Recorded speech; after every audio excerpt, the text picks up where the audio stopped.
Girls Garage is a nonprofit design and construction school for girls and gender-expansive youth in the Bay Area. During the summer of 2022, we built a float and marched in the San Francisco Pride Parade.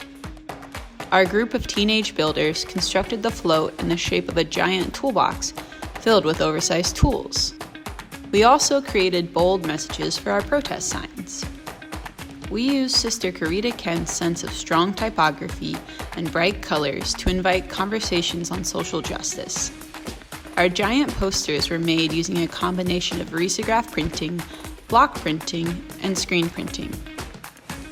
We chose a typeface that was inspired by the protest movements of the 1960s. As we marched in the parade, we were proud to use our art and voices to uplift each other, just like Sister Corita.